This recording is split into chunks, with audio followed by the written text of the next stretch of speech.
பாரஞ்சித் அவர்கள் மாளவிகாவை ஷூட்டிங் ஸ்பாட்ல அழுக விட்டுட்டாரா? இந்த ஒரு செய்தி இப்பதான் சோசியல் மீடியாவில் பரவலா பரவிட்டு இருக்கு. அதை பத்தி இந்த வீடியோல நம்ம இப்போ முழுமையா பார்க்கலாம். பாரஞ்சித் இயக்கத்துல விக்ரம் நடிப்புல உருவாக்கி இருக்க படம் தான் தக்லான். இந்த படம் வர ஆகஸ்ட் 15 ரிலீஸ் ஆக போகுது அப்படின்னு எல்லா ரசிகரும் செம்ம அப்டேட்ல ஹாப்பியா வெயிட் பண்ணிட்டு இருக்காங்க.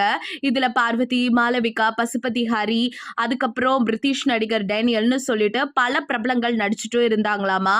இந்த நிலையில தக்லான் படக்குழு என்ன பண்ணிருக்காங்க, ரீசெண்டா ஒரு அபிஷியல் வெப்சைட்டுக்கு ஒரு பேட்டி ஒண்ணு கொடுத்திருந்திருக்காங்க. அதுல பேசிய பாரஞ்சித் என்ன சொல்லியிருக்காருன்னா, தக்லான் படத்தை பொறுத்த அளவுக்கு நான் சரியாலாம் பிளான்லாம் பண்ணவே கிடையாது. ஆர்த்தி கதாபாத்திரத்துக்கு மாளவிகா கரெக்டா இருப்பாங்களா அப்படின்னு நான் நினைச்சேன். கரெக்டா இருந்தாங்க. அவங்களோட லுக் எல்லாமே சூப்பராகவே அமைஞ்சிருச்சு. ஷூட்டிங் போன பின்பு தான் எனக்கு தெரிஞ்சிச்சு மாளவிகாவுக்கு ஸ்டண்ட் காட்சிகள்லாம் நடிக்கிறது ரொம்பவே சிரமமா இருக்கு அப்படின்னு சொல்லிட்டு. ஆனா அவங்க ட்ரை பண்ணாங்க. அவங்க இன்வால்வ்மெண்ட் எனக்கு ரொம்பவே பிடிச்சிருந்துச்சு. ஷூட்டிங் ஸ்பாட்ல சில டைம்லாம் பயங்கரமா அழுதுருக்காங்க. ஸோ என்ன பண்றதுனே எனக்கும் தெரியாது.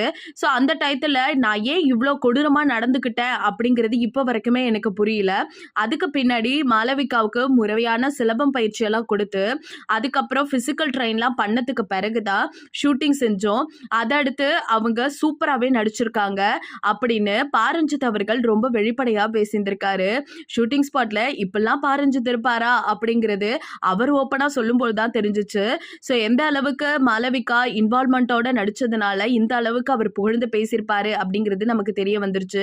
அது மட்டும் இல்லாம கண்டிப்பா இதெல்லாம் நம்ம பார்க்கணும்னா ஆகஸ்ட் 15 வரைக்கும் வெயிட் பண்ணி தான் ஆகணும். எந்த அளவுக்கு நீங்க தக்லான் படத்துக்கு வெயிட் பண்ணிட்டு இருக்கீங்க அப்படிங்கிறத மறக்காம நம்ம கமெண்ட் செக்ஷன்ல ஷேர் பண்ணிக்கோங்க. இது போல அப்டேட்டை உடனுக்குடனே தெரிஞ்சுக்கணும்னா நம்ம சேனலை சப்ஸ்கிரைப் பண்ணி வச்சுக்கோங்க.